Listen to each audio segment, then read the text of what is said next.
बिस्मिल्लाहिर्रहमानिर्रहीम। अस्सलाम वालेकुम।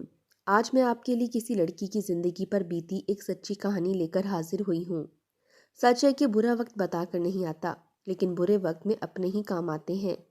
लोग अक्सर अपनों की शिकायत करते हैं, मगर मैं तो इन्हें नेमत खुदावंदी समझती हूँ। ये उन दिनों का जिक्र है जब अब्बू रेलवे में मुलाजिम थे। हमारी एक फुप्पो थी जो बेवा और गरीब थीं, मगर आदत की अच्छी थीं। वो हमसे प्यार करती थीं। अब्बू भी अपनी इस बहन को अजीज़ रखते थे। वालिद की तनख्वाह ज़्यादा ना थी, मगर घर वालों को खुश रखने का फ़न वो खूब जानते थे। हमें भी कफ़ायत शुआरी की नसीहत करते थे। मुझे अपने वालिद से बहुत प्यार था, तभी मैं इनकी हर बात गौर से सुनती और अमल करती। मगर मेरी बहन मिजाजन मुख्तलिफ थी। वो वालदा पर गई थी। इसे हमेशा ही कम पैसों की शिकायत रहती और बाप पर गुस्सा आता। कहती ये बाप कितना जालिम है, जिसने हमारी ख्वाहिशों को दबाया और कम पैसों में खुश रहने को कहा। हालांकि कम पैसों में खुश रहना एक नामुमकिन बात है। ये तो खुद को फरेब देने वाली बात है। मैं अम्मी को बताती कि राबिया ऐसा कहती है, इसे समझाइए। अब्बू अपनी तनख्वाह का एक एक पैसा हम पर खर्च करते हैं। वो रिज़्क़ हलाल कमाते हैं, गलत ज़राए से तो पैसा नहीं कमाते। फिर हम भला इनसे क्यों शिकायत करें? ये गलत बात है। इस पर मेरी वालदा खामोश हो जाती।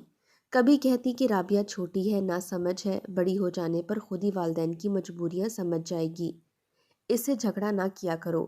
इस तरह वो हम दोनों बहनों की सलाह करवा दिया करती। ताहम हमारा झगड़ा अक्सर इन्हीं बातों पर होता था। तभी राबिया मुझसे खार खाने लगी। एफए का इम्तिहान दिया तो अम्मी ने घरदारी में लगा दिया। एक रोज़ चाय बनाकर अब्बू को देने जा रही थी कि बातें करने की आवाज़ पर ठटक कर रह गई।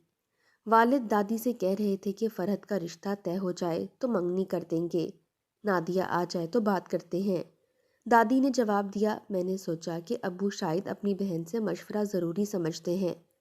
मेरी फुप्पो का नाम नादिया था। अभी मैं चाय का ट्रे हाथ में पकड़े दरवाजे पर खड़ी थी कि अम्मी जान आ गईं। मुझे डांटा, तुम अभी तक यहीं खड़ी हो, अंदर जाकर चाय दो, ठंडी हो जाएगी। तभी मैं जल्दी से दादी के कमरे में दाखिल हो गई। इनके सामने रख कर अपने कमरे में वापस आई तो दिल धड़क रहा था। सोच रही थी न जाने किसके साथ ये मेरी शादी का मंसूबा बना रहे हैं। रात भर मैं इन्हीं सोचों में गुम रही। कॉलेज गई तब भी यही सोच मेरे दिल पर हावी थी। न जाने कौन होगा, किसके पल्ले बांध रहे हैं। कॉलेज से वापस आई तो नादिया फुप्पो आई हुई थी। समझ गई कि आज फिर मेरी शादी के मसले पर ये तीनों बैठकर बात करेंगे। सोचा कि छुप कर इनकी बातें सुन लूं, ताकि कुछ मुझे भी पता चले कि मेरी किस्मत का फैसला किसके साथ किया जा रहा है। खाने के बाद अम्मी ने हम बहनों को कमरे में जाने का इशारा कर दिया। अब मैं दरवाजे की ओट में कुछ भी सुन नहीं सकती थी। काफ़ी बेचैन रही। किचन से अम्मी के बर्तन उठाने की आवाज़ आई तो पानी लेने के बहाने वहां चली गई। देखा अम्मी का चेहरा गुस्से से तिमतमा रहा था। इतने में दादी की आवाज़ आई। वो मुझे पुकार रही थीं। धड़कते दिल से गई तो मुझे देखकर फुप्पी खड़ी हो गई, गले से लगा लिया और फिर 500 रुपये का नोट निकाल कर देने लगी। मैंने अब्बू की तरफ देखा। बोले, ले लो बेटी। अब्बू के कहने पर मैंने नोट ले लिया। तभी फुप्पी ने खुश होकर अब्बू से कहा, अकबर मियाँ, अब फरहत तुम्हारे पास मेरी अमानत है। जो ही आकिल की नौकरी लगेगी मैं इसे ब्याह कर अपने घर ले जाऊंगी। मैं शर्मा कर अपने कमरे में आ बैठी। दिल अभी तक धड़क रहा था और मुट्ठी में फुप्पी का दिया 500 रुपये का नोट था। तभी राबिया ने सवाल किया कि क्यों बुलाया था दादी जान ने। मैंने मुट्ठी खोलकर नोट दिखाया। मेरी मंगनी कर रहे हैं आकिल के साथ। बड़ी खुश हो रही हो? बेवकूफ़, ऐसे गरीब घर में जाकर तुम्हें क्या मिलेगा? भूख और प्यास, तरसती रहोगी जिंदगी भर हर शय के लिए। जानती हो ना कि अम्मी इस रिश्ते पर बिल्कुल राज़ी नहीं है। वो हम दोनों की शादियां अमीर घरानों में करने की ख्वाब देख रही हैं। तुम इनकार कर दो। मैंने कहा, हरगिज़ नहीं। अब्बू को दुख नहीं दे सकती। इनकी खुशी के लिए तो जान भी कुर्बान कर सकती हूँ। फुप्पी गरीब हैं तो क्या हुआ? देखो ना, हमसे कितना प्यार करती हैं। क्या इतना प्यार किसी गैर घर में मिलेगा? हकीकत थी कि फुप्पो बहुत मुफलिस थीं। जब से इनके शौहर की वफ़ात हुई थी, ससुराल वालों ने किनारा कर लिया था। अब्बू भी अपनी कलील आमदनी की वजह से इनकी कम ही मदद करते थे। वो फिर भी भाई से प्यार करती थीं। रात दिन सिलाई करके अपने बेटे को पढ़ा रही थीं ताकि वो तालीम हासिल करके अच्छी नौकरी पर लग जाए। عاقل بہت نیک اور فرما بردار بیٹا تھا، ماں کی عزت اور ہر کسی کا احساس کرنے والا، تبھی میں اور ابو اسے پسند کرتے تھے۔ انہی دنوں میرا رزلٹ آ گیا اور میں شاندار نمبر لے کر کامیاب ہو گئی۔ والد صاحب رزلٹ دیکھ کر بہت خوش ہوئے۔ والدہ نے کہا اب آگے نہیں پڑھنا، گھر بیٹھو اور گھرداری سیکھو، لڑکی کو گھر بسانے کے لیے گھرداری ہی آنی چاہیے۔ ایک روز ابو نے نادیہ پھوپھی کی دعوت کی اور کھانے کے بعد صلاح مشورہ ہونے لگا کہ عاقل اور فرحت کی منگنی کس دن کرنی ہے۔ آج عاقل بھی ان کے ساتھ آیا تھا اور وہ مجھے محبت بھری نگاہوں سے دیکھ رہا تھا۔ ابو نے بتایا میری بیٹی نے بہت اچھے نمبر لیے ہیں۔ پھوپھی نے مبارکباد کہی اور پھر اسی روز میری منگنی کی رسم کا دن بھی طے ہو گیا۔ منگنی والے دن زیادہ لوگوں کو مدعو نہیں کیا گیا تھا، صرف ابو کے پرانے دوست آئے تھے، جن کے بارے میں ابو کہا کرتے تھے کہ یہ میرا واحد دوست ہے جو میرے دکھ سکھ کا ساتھی ہے اور ہر مشکل میں کام آتا ہے۔ میرے والد اپنے دوست پر بہت بھروسہ کرتے تھے۔ انکل نادر کا ایک پرائیویٹ اسکول تھا اور وہ تعلیم سے بہت محبت کرتے تھے۔ انہیں تعلیم کی اہمیت کا علم تھا، تبھی انہوں نے والد صاحب کو ہمیں پڑھانے پر راغب کیا تھا۔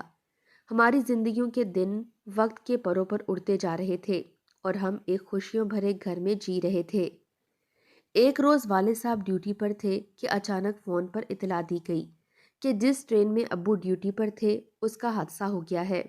دو ٹرینیں آپس میں ٹکرا گئیں۔ یہ اطلاع ہمارے لیے جیسے قیامت کا پیغام تھا۔ میں تو خبر سنتے ہی جہاں تھی وہاں گر گئی۔ امی نے چوڑیاں توڑ دیں اور بلند آواز میں رونا شروع کر دیا۔ ہمیں پتہ چل گیا ابو اب اس دنیا میں نہیں رہے۔ یوں لگ رہا تھا جیسے کسی نے ہمارے گھر کی چھت گرا دی ہو۔ اس دن کے بعد سب کچھ بدل گیا۔ ہمارے گھر کے حالات خراب ہو گئے۔ ابو کی تنخواہ پر گزارا ہو رہا تھا اور اب ابو کی پینشن ہی ہمارا آخری سہارا بن گئی۔ اتنے تھوڑے پیسوں میں گھر چلانا مشکل تھا۔ مجبوراً مجھے ابو کے دوست نادر صاحب کے اسکول میں نوکری کرنا پڑی۔ پھوپھی ہر ہفتے آتی اور دلجوئی کرتی۔ نہ جانے کیا ہوا کہ ایک دن جب کہ میں اسکول میں پڑھا کر لوٹ رہی تھی، میں نے پھوپھی کو اپنے گھر سے نکلتے دیکھا۔ میں نے آگے بڑھ کر سلام کیا تو حیرت ہوئی کہ انہوں نے میرے سلام کا جواب بھی نہ دیا۔ نہ جانے ایسی کیا بات ہو گئی تھی کہ میری پھوپھی نے اس طرح کا رویہ اپنایا۔ میں نے امی سے پوچھا تو انہوں نے جواب دیا کہ وہ منگنی توڑ گئی ہیں، اب اسے ہم سے کیا ناتا، اس کا بھائی جو نہیں رہا۔ محبت ہم سے بھائی کی زندگی تک تھی، اب وہ کسی امیر گھرانے کا رشتہ چاہتی ہیں کیونکہ عاقل کی بھی ملازمت ہو گئی ہے۔ امی کی بات سن کر مجھے بہت دکھ ہوا۔ آنسو تھے جو رکتے نہیں تھے۔ ملازمت کیے بغیر گھر کیسے چلتا؟ ابو کی وفات کے بعد میں نے 5 سال نوکری کی۔ گھر کے حالات سدھر گئے تو امی کو میری شادی کی فکر ستانے لگی۔ انہی دنوں اسکول میں ایک سالانہ فنکشن ہوا اور ایک صاحب بحیثیت چیف گیسٹ تشریف لائے۔ وہ ایک کم عمر بزنس مین تھے۔ ہیڈ ماسٹر صاحب نے تمام اساتذہ کا تفصیلی تعارف کروایا اور ان کے ہاتھ سے انعام دلوائے۔ چیف گیسٹ مجھے بغور دیکھ رہا تھا۔ اسکول میں چھٹیاں ہو گئیں۔ کچھ دن بعد انکل نادر اور ان کی بیگم نے امی کو بتایا کہ آپ کی بیٹی فرحت کے لیے ایک امیر گھرانے کا رشتہ آیا ہے۔ یہ رشتہ انہی چیف گیسٹ کا تھا جو کہ کم عمر بزنس مین تھے۔ انہوں نے اپنی والدہ سے میرا ذکر کیا۔ ان کے گھر والے نادر انکل کے پاس آئے اور میرے بارے میں معلومات دریافت کی۔ امی بہت خوش ہوئیں، کہنے لگیں اب رابعہ نے تعلیم مکمل کر لی ہے، وہ اس کی جگہ پڑھا لے گی۔ یہ لوگ آپ کے تواسط سے آئے ہیں تو یقیناً آپ نے تسلی کر لی ہوگی، پھر بھلا مجھے کیا اعتراض ہو سکتا ہے؟ بیٹیوں کو بالآخر بیانہ ہوتا ہے۔ انکل نے امی کو اس گھرانے کے بارے میں تسلی دی اور یوں میرا رشتہ ساحل سے ہو گیا۔ یہ لوگ واقعی بہت اچھے تھے، امیر تھے مگر غرور نام کو نہ تھا، دولت کی بجائے شرافت پر یقین رکھتے تھے۔ دل میں عاقل کو کھو دینے کا ملال تو تھا مگر جب اچھا شوہر ملا تو میں نے ہر بات بھلا دی، کیونکہ عاقل سے منگنی ضرور ہوئی تھی مگر ہمارا کوئی رومانس والا افیئر کبھی نہیں رہا تھا۔ پھوپھی محبت کرتی تھیں تو بس ہم بھی ان سے محبت کرتے تھے۔ سسرال میں میری ساس، ایک نند اور ایک ہی دیور تھا۔ نند نو بیاتہ تھی، میری شادی کے بعد اپنے شوہر کی ہمراہ امریکہ چلی گئی۔ دیور کا نام اختر تھا، وہ میرا ہم عمر تھا اور عزت کرتا تھا۔ میں اسے چھوٹا بھائی جانتی تھی، وہ بھی بھابھی کے رشتے کا احترام کرتے ہوئے ہر بات مجھ سے پوچھ کر کرتا، جو کہتی سر تسلیم خم کر دیا کرتا۔ جلدی میری نند نے اپنی ماں کو بھی امریکہ بلوا لیا، وہ انہیں عمرہ اور حج بھی کروانا چاہتی تھیں۔ अब घर में देवर और मैं रह गए। शौहर बिजनेस के सिलसिले में अक्सर दूसरे शहरों में जाते थे। इन्हें इत्मीनान था कि मैं घर पर अकेली नहीं हूँ, बल्कि इनके भाई के साथ हूँ। मेरी शादी को 6 माह गुजर गए थे। सारे घर की जिम्मेदारी मुझ पर थी। अकेले में जी घबराता तो देवर से कहती, अख्तर, अब तुम्हारी भी शादी हो जानी चाहिए। तुम्हारी दुल्हन आएगी तो मेरा हाथ बटाएगी और मेरा जी बहलेगा। कोई लड़की पसंद है तो बता दो। एक दिन वो बोला, भाभी अगर बुरा ना माने तो एक बात कहूँ, मुझे आपकी बहन पसंद है। आप इसके साथ मेरी शादी करवा दें। मैंने अपने शौहर को बताया। अम्मी के पास अख्तर का रिश्ता लेकर गई। यूँ मैं कुछ ही दिन में अपनी बहन को देवरानी बनाकर ले आई। हमारे घर की खुशियाँ दुबाला हो गईं। मैं खुश थी कि मेरी बहन आ गई। जानती ना थी कि इसकी सोच और तरह की हो जाएगी। मसला जल्द ही शुरू हो गया। वजह यह बनी कि मेरा देवर, जो मेरी बहुत इज्जत करता था, हर मामले में इज्जत देता था। ये बात मेरी बहन को नागवार गुजरने लगी। वो बज़ाहिर चुप रहती, मगर अंदर ही अंदर मेरे लिए गुस्सा पालती रही। जब ये दोनों शहर को बाहर जाते तो अख्तर मुझसे यूं इजाज़त लेता जैसे बेटे माओ से पूछ कर कहीं जाते हैं। वो अक्सर इसरार करता, भाभी जान आप भी हमारे साथ चलिए। घर में अकेली क्या करेंगी? मुझे नहीं मालूम था मेरी बहन कुड़ती है और अंदर अंदर अपने शौहर से लड़ती है कि तुम क्यों बाजी से पूछ कर जाते हो, इसे कबाब में हड्डी क्यों बनाते हो। ये बात मेरे देवर ने मुझे ना बताई। वो ऐसी बातें छुपा जाता कि मुझे दुख ना हो, मगर मैं नहीं जानती थी कि मेरी बहन मेरी इतनी बड़ी दुश्मन बन जाएगी। एक रोज मैं किचन से निकली तो बहन को अपने कमरे से निकलते देखा। न जाने वो वहाँ क्या करने गई थी। खैर, मैंने अपने शौहर को फ़ोन किया कि वो जल्दी घर आ जाए, मेरी तबीयत ठीक नहीं है। मगर जब मैंने मेज़ से फ़ोन उठाना चाहा, वहाँ मेरा सेल फ़ोन मौजूद नहीं था। मैंने बाहर ढूंढा, मगर ना मिला। तभी राबिया कमरे में आ गई। बोली, क्या बात है, क्यों परेशान हो? गर्मी सी महसूस हो रही है, सर दर्द कर रहा है, तबीयत ठीक नहीं, मैंने कहा। कहने लगी, अच्छा ये जूस पी लो, तुम्हारी तबीयत भी अच्छी हो जाएगी। बहन के कहने पर मैंने जूस पी लिया, जिससे उस वक्त तो कुछ राहत महसूस हुई, मगर फिर गनूदगी तारी हो गई और नींद आ गई। मैं सो गई। हुआ ये था कि राबिया ने मेरा सेल फोन उठाकर अपने पास रख लिया, जिस पर मुझे शौहर ने उसी दिन ये मैसेज किया था कि मैं रात को 10 बजे तक घर आऊँगा। एक पार्टी को डिनर कराना है। मुझे इसने नशा आवर जूस पिलाकर सुला दिया। जब मगरिब से कुछ वक्त ऊपर हो गया तो अपने शौहर से बोली, बाजी की तबीयत ठीक नहीं है, अभी तक बेहोश पड़ी हैं। अख्तर, लगता है इनको अस्पताल लेकर जाना पड़ेगा। ऐसा करो कि तुम इनके पास ठहरो, मैं लिबास बदल कर आती हूँ और इनको अस्पताल ले जाते हैं। क्या खबर, साहिल भाई कब तक आएंगे? इनकी एक बिजनेस पार्टी के साथ डील चल रही है, वो डिनर पर गए हैं। अख्तर मेरे कमरे में कुर्सी पर बैठ गया और राबिया अपने कमरे में जाने से पहले गेट पर गई। इसने मेन गेट का अंदरूनी लॉक खोल दिया और अपने कमरे में जाकर सो गई। बदनीयत ने अपने कमरे में जाने से कबल मेरे कमरे का दरवाज़ा भी बाहर से लॉक कर दिया। अख्तर ने समझा कि वैसे ही बंद कर गई है। वो कुर्सी पर बैठा अखबार पढ़ता रहा।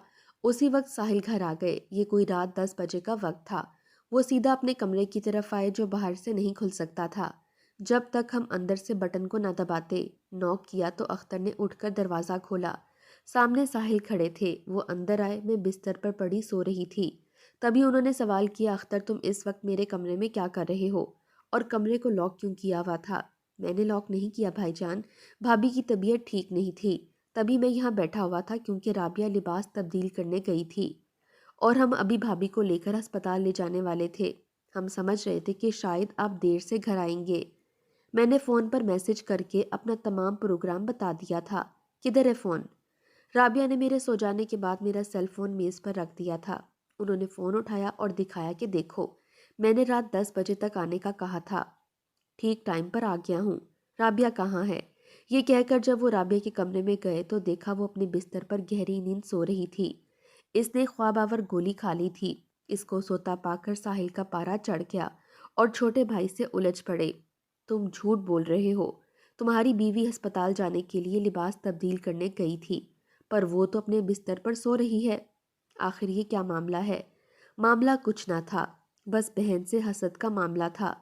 राबिया चाहती थी कि वो राज करे, जबकि अकबर का ख्याल था कि फरहत बड़ी भाभी है। घर में कोई बुजुर्ग नहीं है तो बड़े भाई और भाभी ही बुजुर्ग हैं, ان کی تکریم لازمی ہے، ان سے ہر بات پوچھ کر ان کی رضا سے قدم اٹھانا ہی سعادت ہے۔ مگر میں نہیں جانتی تھی کہ میری بہن میرے حسد میں اتنی آگے تک چلی جائے گی۔ ساحل ہم پر شک نہیں کرتے تھے، مگر وہ جھوٹ پر غصہ ضرور کرتے تھے۔ انہیں جھوٹ پسند نہیں تھا، خود بھی نہیں بولتے تھے اور نہ برداشت کرتے تھے۔ اس دن وہ یہی سمجھے کہ اختر انہیں جھوٹی کہانی سنا رہا ہے، جبکہ اس کی بیوی اپنے کمرے میں سو رہی ہے اور میری بیوی بھی سو رہی ہے۔ نہ جانے کمرے میں وہ کیوں موجود تھا۔ بڑے بھائی کے آگے اختر کی زبان نہ کھل سکی، مگر بیوی کی مکاری اس پر ثابت ہو گئی۔ وہ دراصل مجھے اور اختر کو ساحل کی نظروں میں گرانا چاہتی تھی، شوہر کو جھوٹا ثابت کرنا چاہتی تھی تاکہ علیحدہ گھر میں رہنے کا جواز بن جائے، آپس میں بھائی خفا ہو کر الگ ہو جائیں۔ وہ میری اہمیت کے احساس سے نکلنا چاہتی تھی کہ اپنے خاوند کے بڑے بھائی اور بھابھی کے ساتھ سعادت مندی اسے تکلیف دیتی تھی۔ بھائیوں کی محبت میں دراڑ پڑ گئی تو وہ بھی اختر کے دل سے اتر گئی اور اس نے بیوی کو طلاق دینے کی حماقت کر ڈالی۔ جذبات اور غصے میں قدم اٹھایا، مگر والدہ کو اس قدر دکھ ہوا کہ انہوں نے ساحل پر بھی دباؤ ڈالا اور یوں میری بھی طلاق ہو گئی۔ یوں میری بہن کے حسد کی وجہ سے ہمارا ہنستا بستا گھر بھی اجڑ گیا۔ اگر وہ چاہتی تو ہم دونوں ایک گھر میں آباد رہ سکتی تھیں۔ آج میری والدہ اس جہان میں نہیں ہے، ہم دونوں بہنیں ساتھ رہنے پر مجبور ہیں۔ دونوں ملازمت کرتی ہیں اور گزرے وقت کو یاد کر کے ٹھنڈی آہیں بھرتی ہیں۔ اختر جدہ چلے گئے اور سنا ہے کہ ساحل نے دوسری شادی کر لی۔ کیا خبر وہ بھی اپنے جذباتی فیصلوں پر پچھتاتے ہوں۔